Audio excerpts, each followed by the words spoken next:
I'm into disruptive innovation, particularly in the construction sector and applying industrial and materials. Where is a place to take innovation here? I don't know. right. If you find the answer, mate, please tell me. So you're asking me why I'm leaving, and this is part of the reason that I'm leaving. First, it's uneconomically viable. So wait, no, first you said was compliance, second was consultants. $275,000 is what it's going to take for me to get compliance. It's going to take between 16 months, 2 years to get that compliance. Okay? 2 years and $275,000. $275,000. So hang on. All while I'm paying the bills. Okay? No support, no education, no learning from government. So I'm still faced with the 700 people that I've got to educate through that bottleneck. Hello, everybody. Welcome to another episode of Yarns with Andy. Welcome back, Murphy O'Neill. He's leaving New Zealand, unfortunately. He's the founder of Adaptable Structures. They build aluminium pods and really quick assembly houses, and he's struggling to get the business off the ground in New Zealand. So he said, goodbye New Zealand, and he's about to leave and pack up and go to America. And we're here for his exit interview. Hello. My exit interview. Your exit interview, mate. Your official exit interview on Yarns with Andy. Okay, absolutely. I mean, Welcome back, mate. Welcome back. No. Let's start off with a little bit of a short intro about you. About me? Yeah. I'm into disruptive innovation. I love that. Particularly in the construction sector and applying industrial and materials evolutions to construction. One of the things is that we look at in construction is that it really hasn't evolved much, you know. Since the pyramids? Not since the pyramids. I mean, I would say I did a presentation at Massey last week, and I had a painting that was done in probably the 1600s or something, and the only difference between a photograph of then and now is power tools, you know. So obviously there's a lot more that goes into it, but when you look at building a house, as we discussed last time, you're building boxes. So it's how to optimize a box, you know, and how to make a better box, and how the 5 points that were pointed out, you know, during the construction sector accord, which were waste, you know, carbon, skills, what was the digitalization? Digitalization, quite a few of those variables, and we're still stuck in the exact same thing that we were, you know, 3 years ago, and 5 years ago even, mate. Well, I mean, it's the same problem that you're having with what you're doing, you know. Yeah, yes. Yes. But the thing is that the majority of industries have been through several evolutions. That you look at the boating industry started as, you know, wood and fabric, and same with the aircraft industry. And as materials became available, those industries themselves evolved, and new manufacturing techniques and technologies came up. That's no secret, though, Murphy. No. It's no secret that construction has the least amount of digitalization in comparison to any other industry. Food and beverage, aircraft, any other, manufacturing, farming. Well, I mean, and for me, we're a design for industrialization process. As we look at how to industrialize housing so we can mass produce and scale using a minimal set of tools, okay? And when you look at, for instance, the recent closure of Fletcher's Clever Core, yes. You know, you look at a 5,000 square meter factory, you look at, what was it, $15 to $30 million worth of equipment imported from overseas, you know, the multiple teams of people. And that was part of the problem is you're trying to industrialize a method of construction. And when you do that, you inherit all the downfalls of those materials and the weaknesses of the materials. Timber still raw. Because Clever Core predominantly used timber, didn't they? I suppose that it was predominantly timber. You know, most of the off-site industries going on off of a timber construction method, because that is a known. And I mean, that was one of the shortfalls with steel. What was missed with steel, in my opinion, is that instead of going to a portal-based system, they went to cold form steel, rolled steel, and tried to mimic what timber was doing, because that was the easiest, I'm assuming, visual way to do it, or comparative way to do it as far as compliance, okay? And you chose aluminium. I chose aluminium, and there's multiple reasons, and obviously because of the environmental background that I went through. You look at the industry, and you look at industry evolution, and you look at the amount of energy it takes to produce a material. Everything starts off as a mining, including timber. You look at forestry is no different than mining. Iron, concrete, limestone, the whole 9 yards. Everything starts off as a resource that comes there. But for whatever reason, aluminium has this circularity that's already built into it. It's sort of the only material that pays for its own recycling stream, and the ability to produce complex shapes quite easily through extrusion. So that was a no-brainer in most of the manufacturing technologies already exist out there because the aircraft industry pioneered quite a bit of that already. So it was sort of a no-brainer, but you're also having to look in the materials. You're having to look into the future of what's going on in those particular materials. And of course, we're all going towards a net zero or a low carbon type scenario. Aluminium's the only one that has a clear set vision of how to do this, or an actual process that's being implemented now, which is the Elysia system. And Norsk Hydro as well, Hydro Corporation, which is a U.S., European, one of the largest aluminium producers in the world, has a huge emphasis on being low carbon, okay? But So it's a sustainable material, that's what you're saying. well, the And it makes circularity's sense. there, Yeah. and Recyclable, reusable. yeah, easy, pliable. I mean, matter of fact, you can work aluminium with the same tools that you do with timber. Cutting it with saws, the whole 9 yards. It's already there. So when we No, start, wait. Let's get into it. You're packing up Adaptable Structures and moving it to America. we're not packing up. Okay, packing up? we're keeping a footprint here. I have a great team, the people I love, and we're keeping those people here at the moment to determine But what you're leaving. I'm leaving, okay? Cool, And I mean, right. that's That's good based to in a clarify that.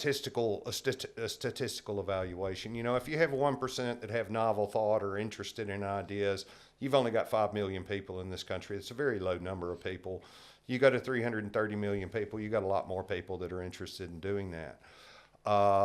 And predominantly that the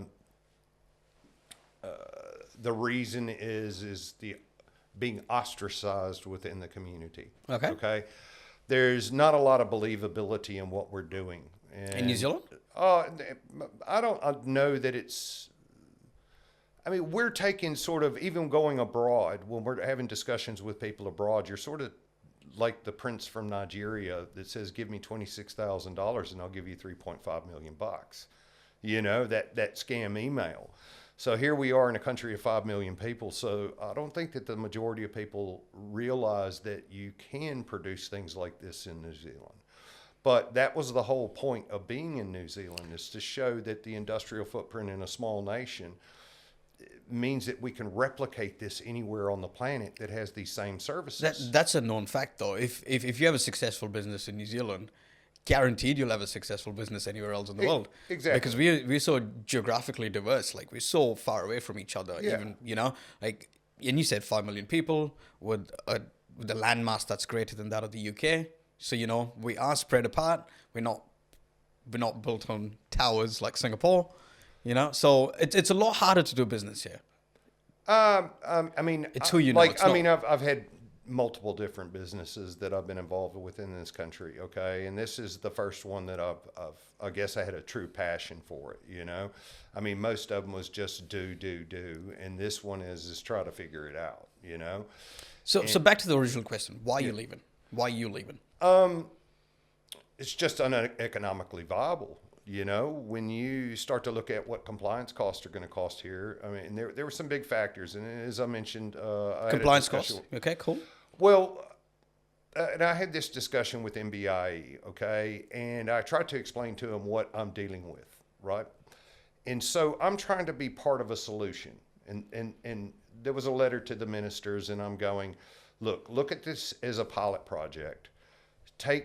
Instead of looking at it from the exit, look at it from the entrance, all right? So you've got a system that's a novel system, innovation. You've got overseas approvals coming. Why not take us and use us as this pilot project and go through the system and see where the bottlenecks occur, what's occurring, all right? And one of the major things throughout that sort of last 4 months that have occurred is, we went in for the multi-proof application and all of this. Yeah. And when because you're in the digital field, all right? Well, I'm project management consultancy, which is the services side of the wing. Plus, I'm trying to launch a digital product. Yes. That's right. We're all digital twin, as you know. It's all CNC, all SolidWorks designed. Yeah. Zero waste production, the whole 9 yards. So we get a finished product out, and it's plus or minus. It's better than a millimeter, as far as accuracy. Now, when I try to communicate this as in a modular new concept, kit of parts type thing, what you want to do is you want to have an equal. Right? So that when I come to you and I give you and I say, we start talking, well, let's put the file on, let's pull the file up and let's look at it. Let's zoom in and let's see where these questions, ask me a question about it. The problem is that when you go to MBIE, they don't have those skills. Right? So when we went to... Hang on, why do you need MBIE? You need MBIE to provide you funding? For the approval, for compliance. Okay, the multi-proof approval. Okay. Right. So they don't have the skills, which meant... Is it because they don't have a comparable product to compare what you were doing to? Well, there is no comparable product. Right. Okay. Therein is your first problem then, isn't it? Very hard. Okay. I mean, it's not an apples and apples type scenario. And but that is innovation. Well, yeah. If you had a well, and I mean, product, there was a lot of money innovation. spent on the digitalization, as you know, over the last 3 to 5 years. There were conferences hosted, and international speakers that are flown over. Well, it's a good thing to have industry out there spending $10,000 to $20,000 on software. Okay, Yeah. Sure, GST revenue, GDP, the whole 9 yards. But the problem is then when you have the bottleneck being the compliance people themselves, right? So Due to a lack of understanding or comparability. well, you can't communicate to them. So you're now in this digital field, and it's essentially what it comes back to is we're having to pay to design backwards, is to go back to 2-dimension and try to explain to somebody in 2-dimension what a 3-dimensional detail is. And it becomes very, very difficult to do that. It's essentially you're in a spaceship and they're still playing with crayons. I know the feeling, right? Yeah. I know the feeling So- better than most people. And it's and I was also on a Zoom meeting last week with Advanced Manufacturing Aotearoa, and they were talking about the digitalization or Industry 4.0 that's occurring through that segment. And I was kind of like, well, sure, it's great, because I mean we're operating in that capacity right now. We send a file to somebody, they produce a product, they ship it to us, boom, boom, boom, it's done. Okay. But the problem is when you're in a compliance or a government type scenario, and that government doesn't have those capabilities to do that stuff. But doesn't the onus fall on you to educate them? Well, let me bring back up some of your TikTok posts from our last interview. Go. Aluminium burns. Aluminium's not structural.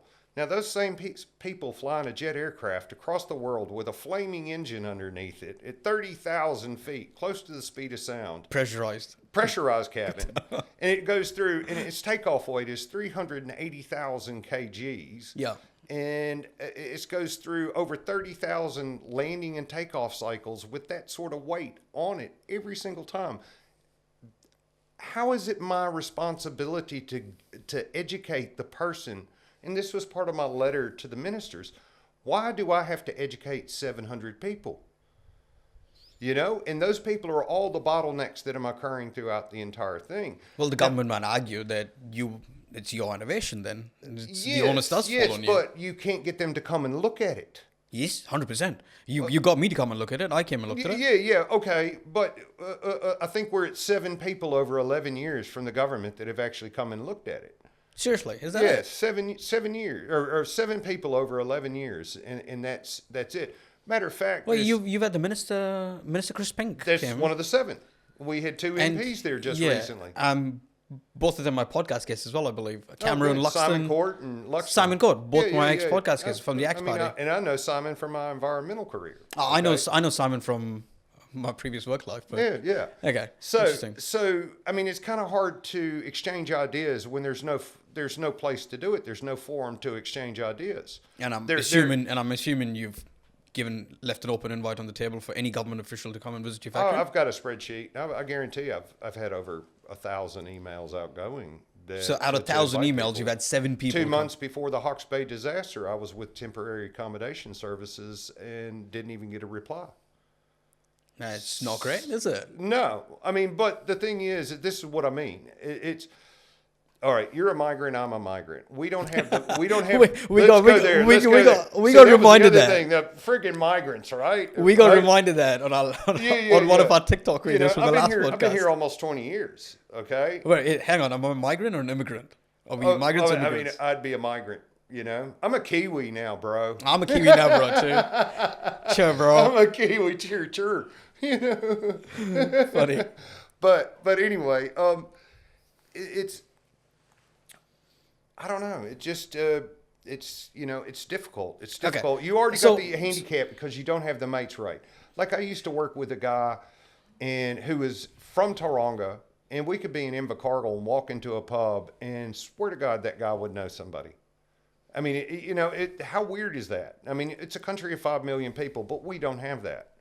So it's hard to make those connections, those meaningful connections. Okay. So your one problem is getting your multi-proof approvals, right? Yeah. Okay. Compliance. What's your next problem? Consultants. Interesting. The risk system.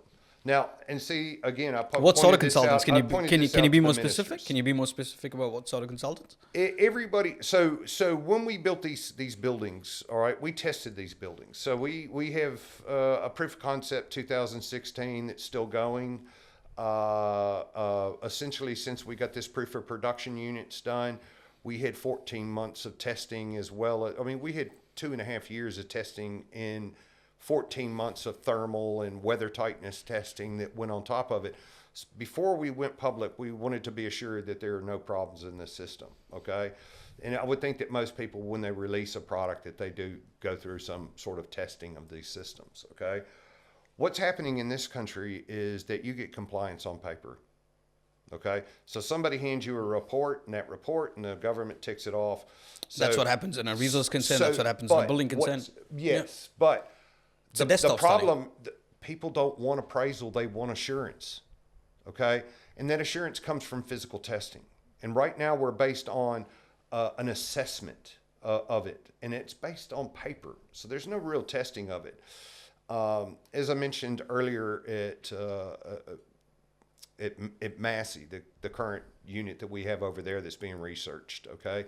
At Massey University, I asked the professor last week when I did a lecture there, how many people have given you a building to test? And she's like 0. Well, how could they give them a building to test? Well, but see, this is the thing. We're not even using the buildings that exist as a research platform. No data is being collected, right? And I mean, but that so again comes back to the original point. You've got nothing to compare to. I've got nothing to compare to. Okay, there's nothing to say why something fails or whatever it's done. An appraisal isn't updated, so there's no improvement in the system. And I don't know, it just became clear, for instance, through the Hoban's Living Nightmare, the New Zealand Apartment Disasters program that came out, this is based off of an economic model. This isn't based off of a successful construction technique, because we're building homes twice. So why is it that we require all of this carbon data and all of this if there's a 25% failure in cladding in buildings? Or if there's, in 3 years after a building is built, you have to replace all the windows because they leak. Where is that into the carbon calculation? And the weatherboard, and replace the rotten timber, and you keep going. How are we improving? We're not. Okay, and see, I'm trying to come up with a solution. Yeah. But the problem in this is that I don't know that people necessarily want a solution. What they want is an economic model. And this is why we look at construction on the exit. We don't look at it on the entrance of the situation. We don't want to know what the problem is. We don't want to know that MBIE doesn't do 3D. We don't want to know that there's a failure in this material, because that means somebody has to do something. When you have an entire subdivision that needs to be reclad because they always going to blame the installer. Well, maybe the instructions aren't clear. Maybe There's a material defect. It could be 1,000 things. But unless you send a team of people over there to research what's going on and make suggestions on what's happening with that, then how do you improve? You don't. And I mean, I can Kangor. I can blame Kangor on the exact same thing, and it's a government entity. Mm-hmm. You look at the modular building that's in Point Chev right now. Oh yeah. Right. So it's had. I know the modular building in Point Chev. How many occupants does it have? Wait, is this the one you're talking just The off green the? one? Just off the. You can see it from the motorway. Oh yeah, okay. I know the exact one you're talking Just about. had a wonderful little article written about it, how it's Minecraft and it's Lego and it's all this. I reckon they're paying somebody to turn it off and turn on the lights.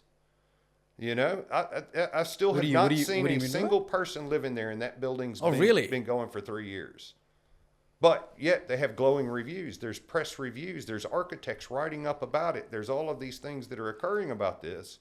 And not a single thing from Kangor about the problems that they had from that. So see, we're not seeding the system back with information or data that's telling you don't do this, don't do it that way. I was quite surprised. There's a gentleman with the Auckland Regional Council, a building inspector, Jeff Ferrisum, I believe is his name on LinkedIn. Okay. And he's actually putting out videos and showing where things are occurring and where these failures and how these people are inspecting it. So he's giving information to a homeowner that when they walk around a house, they've seen that video, they can go, oh, well, that cladding's got a problem. Or, oh, I see that there's tape over there. Why is there tape over there? Or that concrete pour was done in multiple stages. Why is that? So this information seeds and it fuels improvement in the system. So the government in itself is part of the problem, and we're spending $30 to $40 million a year on research. What sort of research is going on? You tell me, mate. Yeah, I don't know. I mean, I've been trying to get into that system, and I mean, that's one of your questions on your list. Yeah. I've been trying to get on that system since 2011. While this was still on paper. So where's the money going? If it's $30 to $40 million in construction, it's not gone to me. I mean, I've self-funded this entire thing. Well, it's not coming to me either because I know. I mean, yours is software. Mine's actual full-scale hardware. Not much difference. I'm spending man hours. You're spending physical. You've got a solution, and I've got a solution. Yes. Where is a place to take innovation here? I don't know. If you find the answer, mate, please tell me. So you're asking me why I'm leaving, and this is part of the reason that I'm leaving. It's uneconomically viable. So wait, no. First you said was compliance. Second was consultants. $275,000 is what it's going to take for me to get compliance. It's going to take between 16 months, 2 years to get that compliance. Okay. 2 years and $275,000. $275,000. So hang on. All while I'm paying the bills. Okay. No support, no education, no learning from government. So I'm still faced with the 700 people that I've got to educate through that bottleneck. Now, MBIE tells me that multi-proof is like, oh, it just zooms through. But as I've read the documentation myself, the council still has 10 days to respond to that submission. Right? But you already know the 20-day cycle, the 20-day cycle, the 20-day cycle. 20 days is so none of my testing and none of that actually, the physical stuff that you've done doesn't matter. It matters that somebody signing it off, a responsible party. Okay? So one of the things is... Okay, interesting question. Do you have approval now or no? No.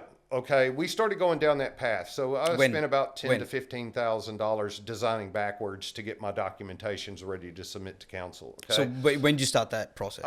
That was February, something like that. So February. So walk me to the timeline. What happened after that? So you dropped 20 G's on it. So the thing is they don't believe you. They got to believe a consultant, right? You have to have somebody, a professional consultant signed off by somebody else, off, right? Yeah. So throughout the process, I was emailing consultants, ones that were considered expert witness, because I know what I'm doing is different. It's going to require a little guy with some clout, okay? So like a QC in a lawyer sense, right? And so out of the 4 or 5 that I found in the Auckland region, one replied. Rest of them said, no, our our insurance doesn't cover it because we're a mass-produced system. It's about replication, quality assurance programs, and things like that. You're a manufacturer. I'm a manufacturer. I'm manufacturing parts. We check these parts. We put fasteners not in a builder. parts, You're a manufacturer. We send it out the door. You manufacture, you assemble. That's right. It's all standardized. Everything's standardized on this. And so the thing is, when I'm signing up the contracts to get the interview, to sit down to show the guy the buildings and sit down and talk about what the problems are with this, it is I read the contract. Okay, I don't own my reports. You don't have your reports? I don't own them. Oh, you don't own the reports. So the consultant, the reports that you paid for to a consultant that's producing the reports. So who owns those reports? You paid for the reports. consultant does. But you paid for the reports. Yeah, of course, I paid for the science, but I don't own the report for that science. That's much like getting funding from brands. You don't own the IP of anything that you create under a funded program for brands. Really? That's the same at universities. So wait. Go step back to the brands thing. So if brands funds you for your innovation, who owns the IP? Brands. States it on the contracts. I mean, you might look at that new system that they got called God, just tell them Artisan. to keep their own money, then, wouldn't I? Brand says that they manufacture that system called Artisans. They created that thing. But there's a company out there called Artisan Systems that produced that while the guy was in college. Now, I don't know if he did it under funding from brands, but at the end of the day, they've just claimed that they developed it when in fact somebody else developed it. So this, it's so in other words, the amount of information that's coming out is frankly bullshit. Yeah, right. I mean, there's a lot of glossing over, the same with the Kangor modular construction systems, and Wait, so multiple people are trying to build modular, right? Has anybody succeeded, to your knowledge, to the best of your knowledge? Okay, here's the other problem that I point out, in the system. No, answer my question first. I don't think there has been. As a successful company that's deployed modular system construction in New Zealand, successfully. In New Zealand. No, in New Zealand, I don't successfully. think so. I don't think so. Not one. No. Mate, we've been fucking talking about it for 5 years, or more than that, 10 years. Well, I mean, I've been on since 2011. So why don't we have one single solution that actually works? Well, that's the other question, is the entrenchment, is material entrenchment. You look at Tell me more. even the okay. So they just had the architectural engineering competition for innovation in construction, which, goes on every year. It's funded by brands. Just go to any page that you see, any page, any organization, any conference, any trade show, expo. Just scroll to the bottom of the page and see who sponsors it. Brands? Well, it's not just brands. It's Jib and Resine and Fletcher's and, and Concrete New Zealand and Steel New Zealand, and it's an entrapped system. I read a post on LinkedIn the other day where the guy... Murphy, are you telling me to go hit them up for sponsorship for the podcast? What's that?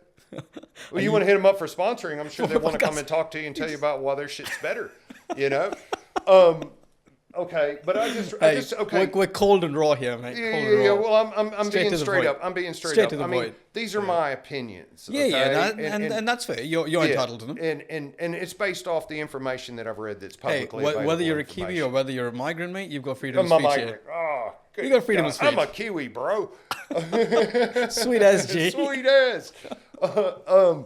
So, I mean, we look at this material entrenchment, and so you look at this architectural engineering competition, you look at the bottom of the page and see who's sponsoring it, okay? And it's widespread. It's very widespread. It's where the money's coming from. So, I don't have that sort of money. My focus was solutions. It's not to kiss people's ass and, buy them drinks and buy them a new car or Ford Rangers or Ford Raptors or anything like that. But there is a fuckload of that going on. So there's my fuck. there's your fuck. There's my fuck. There is a shitload of it going on. Yeah. And I don't want to be a part of that. It's not what I'm all about. I'm about making a solution that helps people. And not only that, changes the economic model, because the economic model's flawed at the moment. And there is a lot of people out there that are being victimized by this current model, and I don't want to be a part of that. I want to be a part of a solution. And it's just like this whole discussion that we're having right now with affordability. And, there's new keywords that come out all the time, and there's circularity and affordability and all these, sustainable, blah, blah, blah. How do you get these things with affordability? Like what's going on right now in this market, affordability is a labor crunch. I had and material and land. Well, there is a certain portion of that. Okay. I mean, like There's your land cost. There's obviously your consenting and design cost, which Okay. is through the roof.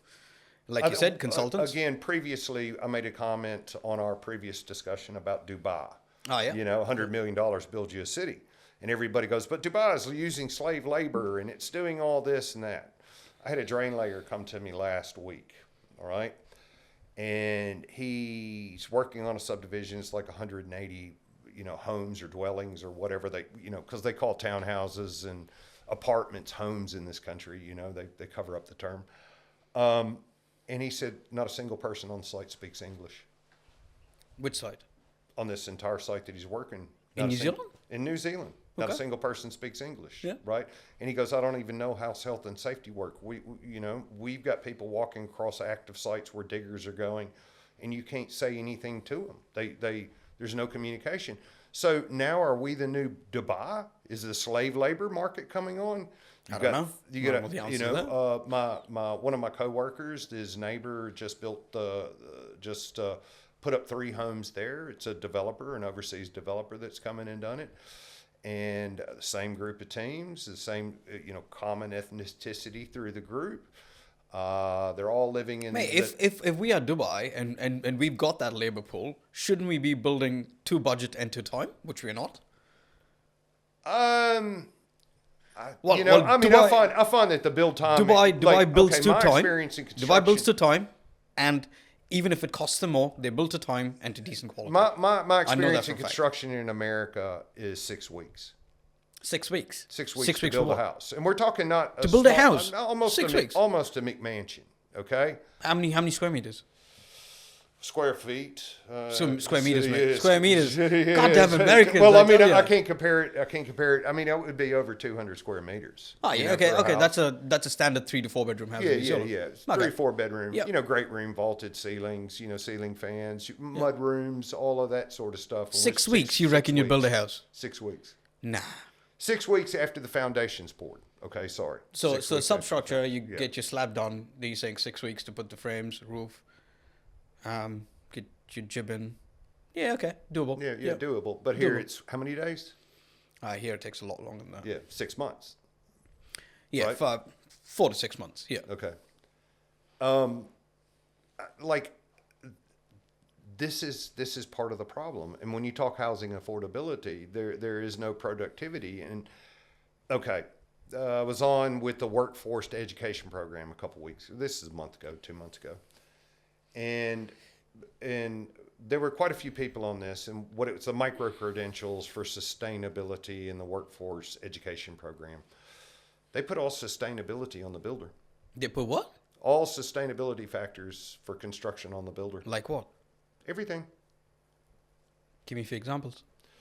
The amount of waste that goes there, the energy efficiency, the pretty much everything. It's not, so there were several people that were quite outspoken in this group, and they were saying, "Hold on, we can design homes better. Like in Germany, we know that a standardized home and you can produce it. The builder doesn't have to think about it, right?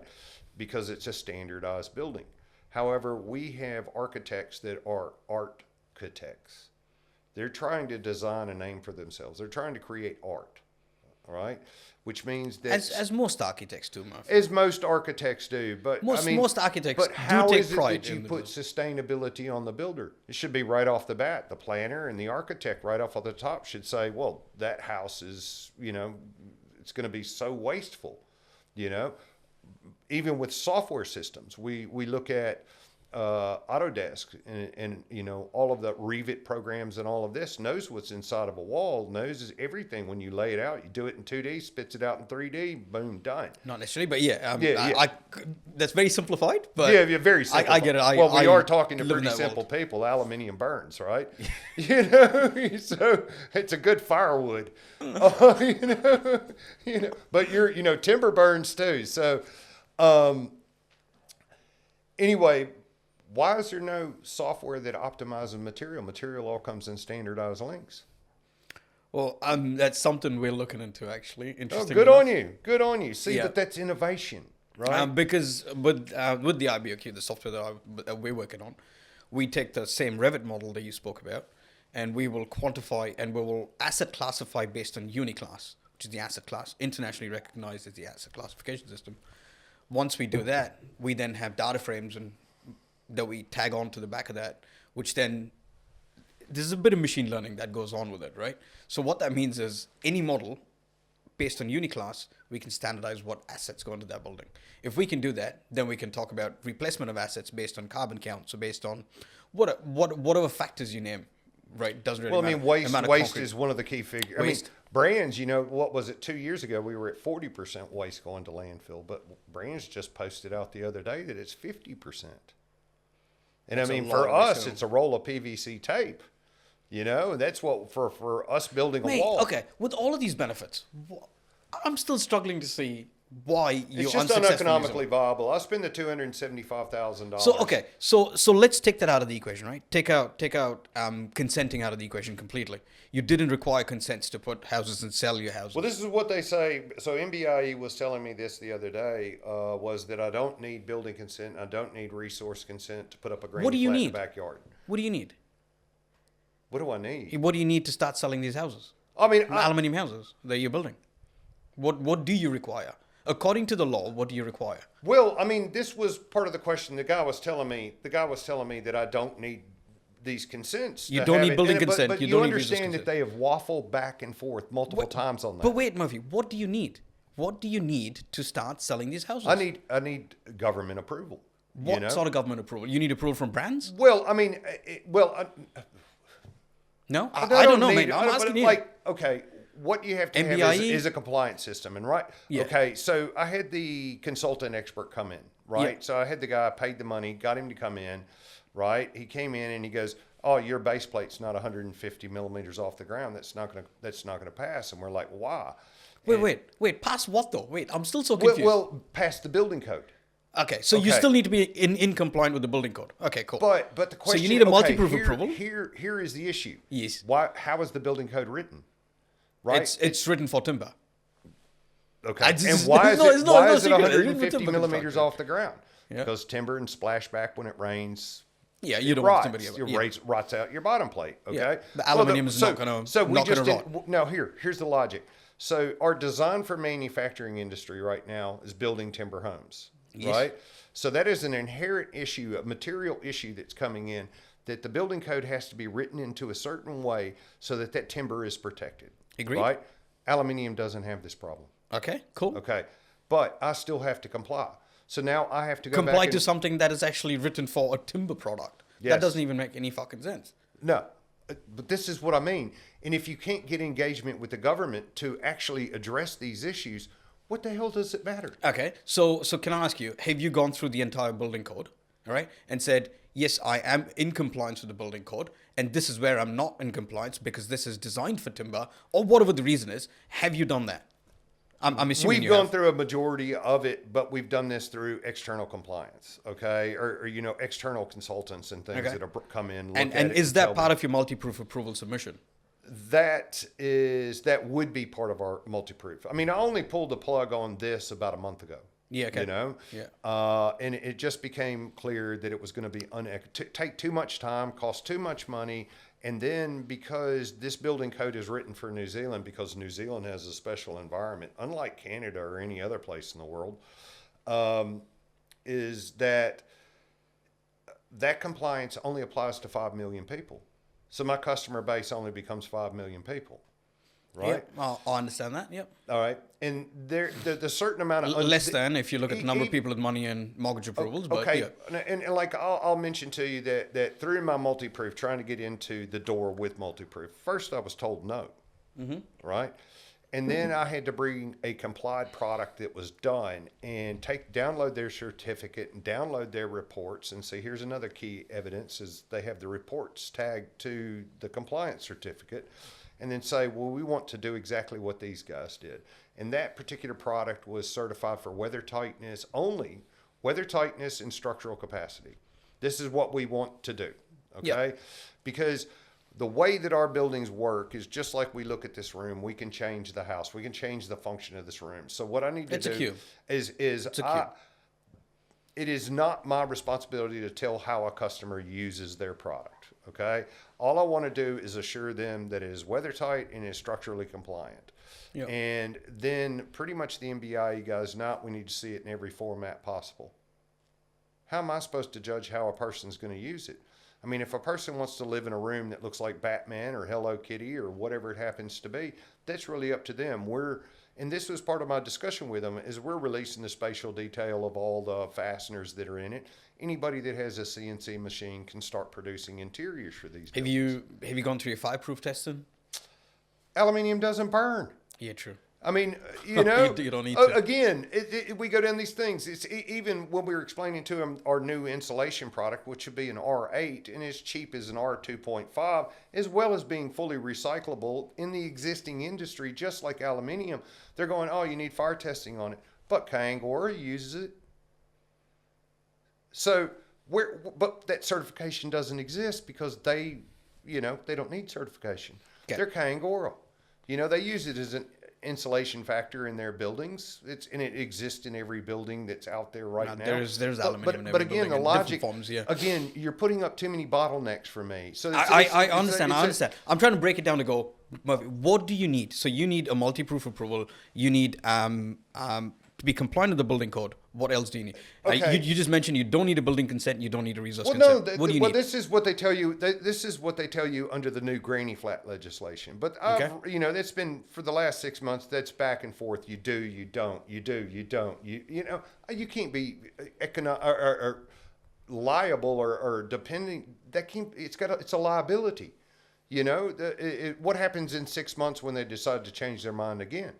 Probably next September they will again, but I'm sure of that. But you see, this is what I mean. Again, for 5 million people. Yeah. Now, I mean, I'm only talking about the lower 10% of the market that are going to be using us. Of course, if somebody wants an instant batch and they've got lots of money, you'll get some of those people. But the problem is it's the people that don't have the money that are the issue. And then you're asking me to start putting a system in forward to every regional council and every government for a building consent authority guy, and that I've got to educate every single one of them at cost that depends on my client. I'm trying to give them assurance, but I can't give them assurance in the system. So would it be fair for me to say that you don't have a full understanding on exactly what the approval pathway is for you to launch this product? You're as confused as I am. I don't have assurance. That's what I'm saying. This is what I need. I mean, any product, just like you with your computer Software. program, Yeah. you want assurance that it's moving forward, and that's validated by third party. Correct. Right? Yes. Okay. So You need somebody to come and tell you, hey, Murph, you're headed down the right path. This is a potential solution to solving the housing crisis in New Zealand. See, we've got those forms of engagement. Like we've got universities doing research on a building. We've got buildings out that are being tested. We've got buildings out that are being in use. We've got all these particular things. But the problem is we don't have any recognition from the government. Right. So you don't have recognition, Well, you assurance, don't even and have validation. a form of engagement. There's not a pathway. You're asking me essentially what the government. Okay, so that then leads me on to my next question, right? How do you promote innovation in New Zealand? Well, there's not much innovation in New Zealand. There's a lot of imitation in New Zealand. Okay? Interesting. I mean, and I can only go off of what Callahan published, and which Callahan innovation, not Callahan imitation. And now I don't know what's going on with Callahan because they're still putting posts out. I think they're shut down now, aren't they? No, well, I mean, they're still putting posts on LinkedIn. So I don't know what's going on there. I've been informed that they are shutting down. That's what last they said. I don't. But Last I again, heard. where's the assurance? And so you're getting no answers from government whatsoever, and But there was a product, a natural product that was done for an insulation, which even their PR statement says was something in Europe we saw, but it didn't exist in New Zealand, so we created it in New Zealand. See, I was gonna say. So I have an amazing idea for you, mate. Okay. I have an amazing idea. Go to the U.S. now. 100%, yes. Yeah. But I'll tell you what. Go to the U.S., launch your product, get it successful in the U.S. And overseas approvals. And bring the overseas approvals back. That's exactly the plan. New Zealand will accept it with arms wide open. No, Yeah, see, I guarantee that's you. the FOMO thing that we were It is. talking about, right? That is a formal thing. And Oh, but America's see, got it. My If complaints, America's got it, we've got to have it. no shit. See, that's the thing is approvals in the United States cost me $50,000. I get a structural engineer, which is math. Math should be good anywhere, and that get the approvals and think we already have the capability to manufacture the buildings down here. You're aluminium. You just need to find Well, an no, I aluminium mean manufacturing all factory. the dyes are done. Everything's done. It's already exists down here. So it's essentially getting an industry in the United States that has the capability to do it, that wants to take this particular thing on because we have that interest in here. Matter of fact, I had one of my suppliers that was in my show product or my public release product call us this morning and was like, "What's happening? What's going on? Where nothing's happening here." And I'm like, "Well, I've got no control over that." You know, What I reckon? I reckon New Zealand's a great place to innovate, no shit. but it's not a great place to launch your innovation. Look, okay. Do you So agree? I'm Do you at agree? this meeting with the AMA at Advanced Manufacturing. What's AMA? Oh, yeah, Advanced Manufacturing, Aotearoa, and Douglas Pharmaceuticals, nice office, classy, and all that. And they asked me what I'm doing, and I'm trying to explain to them, and I disagree with and see because what we are trying to do is we're trying to advance industrialization. Okay, and we're trying to take a simple product and we're trying to industrialize it for scalable mass production. Okay, which increases affordability. It's a very simple thing. It's easy to understand. It should be easy to understand. And I told them, and they were asking about problems, and I said, well, one of the biggest problems that this industry is going to face in New Zealand is you want to sell all your innovation out of New Zealand. I said, New Zealand should be an innovation powerhouse, right? Because you've got every microclimate, you got Alps, you got deep sea, you've got swamps, you've got forest, you've got everything to test a product. It's not just that. You've got more than that. You don't have rigid systems and processes like you do in most parts of the world. If you go to the UK, let me explain to you. I've actually worked in the UK, so I haven't had super professional jobs in the UK. I've had odd jobs in the UK, but still, if you are a planner in the UK or a project planner in the UK, that's all you'll be, and you have a set pathway to where you need to get to. This is the beautiful thing about New Zealand, right?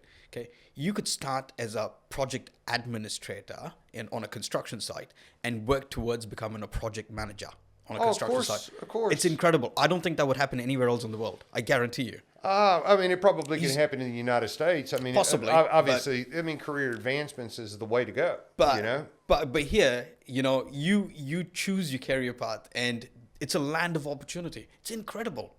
Like I've seen people. I mean, I think anybody, and there's a lot of good innovation out there. All right, it's being lost. But here's the thing, right? It promotes that innovation. I strongly believe it promotes innovation.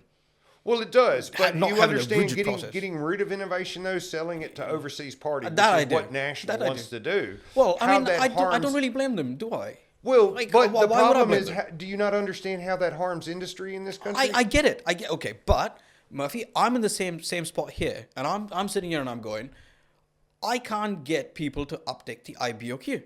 I'm saying I guarantee cut your capex cost for tendering any construction project by 50%. I can't get anybody to uptake it. What do I do? What do you want me to do? Keep banging against the fucking brick wall? The one thing I came from the sales. Or do you want me to pack up and sell my innovation overseas? The one thing I saw. What would you do? Sales, I'm doing exactly what you're doing, mate. No, well, I mean, I You're doing the understand. same You thing. understand that, okay? The problem is from my sales background. The thing is you give it to a customer for 30 days. Yep. Okay, you let them experience it. If it's a working system and it functions, doesn't require too much technical app to be able to do it. Boom. Well, yeah. But what we have is It's we not have a a software, problem. it's a we have service video. Okay. And again, my letter to the ministers, one of the other thing, and this was to 3 of the ministers, is because there is a lack of evolution in MBIE, people get a career job, they're there for 20 years, they're not forced to upskill. Okay, so maybe what we ought to do is, because architects right now that are graduating, you get more than 300, probably between 700 and 1,200 a year graduating in New Zealand, is we start an intern programship at MBIE where these old school people that have been there forever can have a young person that comes in and goes, oh, well, this is how this works. And this is, and both learn from each side of the system so we can improve the efficiency of compliance, right? So now you've got an architect that understands the planner and the planner understands the architect, okay? It's not a separate system. It's a system where both sides of it learn. Again, we've got this blame game that's occurring here that neither side of the system is learning. Well, I think all of that's about to change, because every services industry out there or every compliance organization is self-imploding right now. Given the progression of ChatGPT, given the progression of AI tech, I they're think all that's really self-imploding. believe it or not, I think there's a lot of slow adoption in that. There may be a lot of individualism, and there may be a lot of corporate focus on those particular things. But I don't know that it's actually used to. I mean, it helps me a lot when I'm doing research on what's going on in the market. Okay, I like, again, the digital skills. When you got a person that's 58 years old and that's been at the government for 22 years, do you think they care? They may not, but there are people who will catch up to I'll where give they you are an very, very example. quickly. One of our frequent, where I've seen you before drinking, and I was drinking in there one night, and the guy's like sitting. Oh, wait, that's happened a couple of times. It's What are you happened a talking couple about? times, but you know the place I'm talking about. We're going to leave that out of it. Meth, I'm thinking where? Yeah. Anyway, Is so I'm this sitting in- is it there and Ponsonby? I'm sitting and having a drink, and Is the this guy says, Ponsonby, is "Oh, it? can I sit down at the table with you?" Right? And come to find out. So I says, "Oh, well, what do you do?" The whole Kiwi thing. What do you do? What do you do? Quantifying you, and this is what I'm in. He goes, "Well, I'm going to hate to tell you." He goes, "I work for MBIE." And he's like a systems administrator, a senior systems administrator or whatever. Interesting. And I was going, well, I don't hate you or anything like that. It's good to know you actually, to say I've got a guy that's on the inside, right? And I said, well, I'm trying to make change. And he goes, you don't want to do that. And I said, Is that what he said? Yeah, he goes, I go, Holy what are you fuck. talking about? And he goes, look, I've presented to my senior management a project that would cost 30,000 man hours. You're already spending them. He goes, my team, if I took up 30,000 man hours of my team's time, we could do a thing that saved between $3 and $4 million a year. And he took that to his senior manager or whatever it was, and the senior manager threatened to fire him. You joking? No. Because it would make a lot of stuff redundant. In other words, it streamlined the entire process. Well, that's going to happen whether we like it or not, Muff. Well, it's obviously not, is it? It will happen, though. Well, inevitably it will as soon as that guy dies. Mate, you don't need to wait that long, mate. I swear to God, he you don't need either to wait dies that or long. retires. One of the two things. But see, I don't think you need to wait that long. Give it a couple of years, max couple of years. I guarantee you we'll have humanoid robots walking around. Oh, I mean, I'd love it. I'd love it. They're dependable. They don't listen to instructions. Like a whole group of migrants. Yeah. You're not gonna let that go, are you? You know what? We've got to find that TikTok video where that guy gave us shit for No shit, man. and find his comment. No doubt. Two migrants talking about solving New Zealand problem. Oh, I'm a Kiwi, mate. I'm a Kiwi. What about you? Hey, I got my passport in my bag. Yeah, me too. I'm prepped to go. Black in color? I had to make you promise not to release this until I'm gone. Not everybody believes me in what I'm telling them, the logic, right? And your focus is on AI. So I want to give everybody... No, mine's on digital tech, but yeah. Yes, but you have Digital a workflows. large focus on AI. So I want to give everybody a little bit of homework.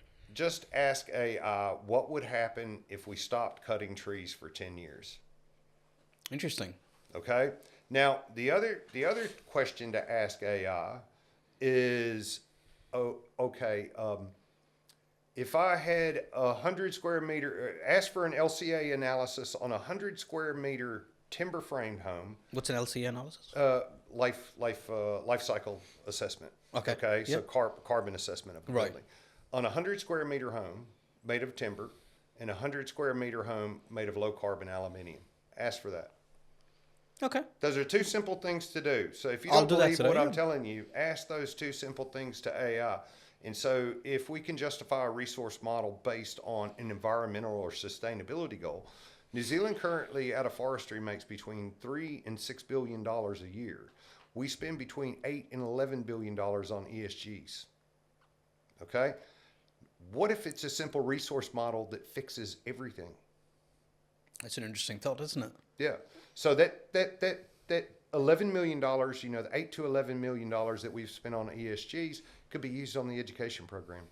So all those people that would lose their job, I'm not saying to close wood off completely, because it's a ridiculous thing what we're doing right now, closing all these dairy farms and planting pine forests. What happens when a rust pathogen comes through and wipes out all the pine trees? Or a forest fire that starts and that we can't control. And these things where nobody's growing a 1,000-year-old tree. We cut down all the 1,000-year-old trees, okay? And that's why your older homes are still good.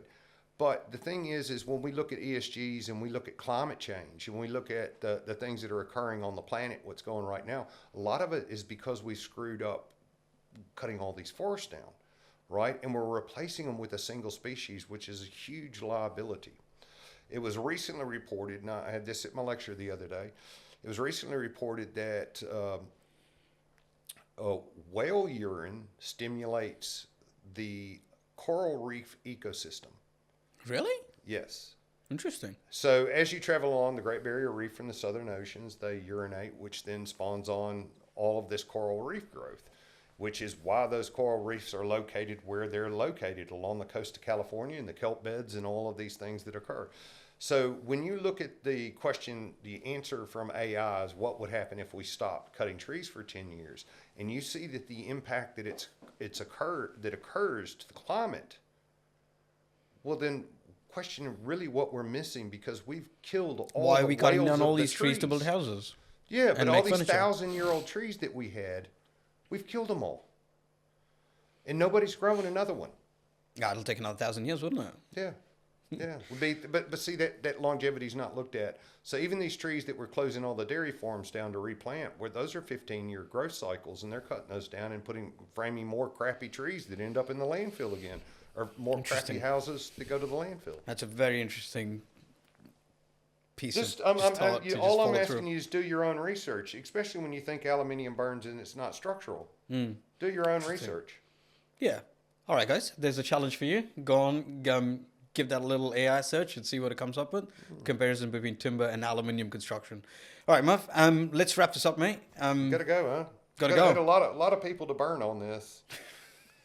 I think that Are you going to get me in trouble? I'm trying to. Have you already got me in trouble? I think you need to interview the guy from Hobands. Yeah. Right? I think. No, wait. Just Answer this over question. John Gray, I think is his name. I'll get his details, but just tell me how much trouble have you gotten me into today? How much trouble have you gotten me into today? None.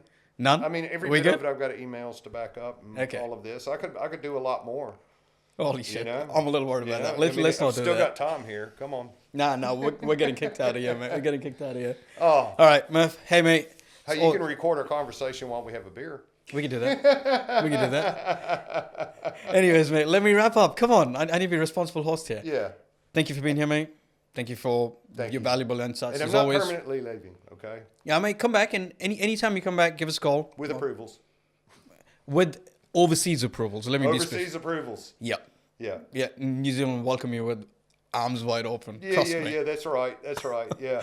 But it's like that 10-year warranty on housing right now. You know, it's that well defined.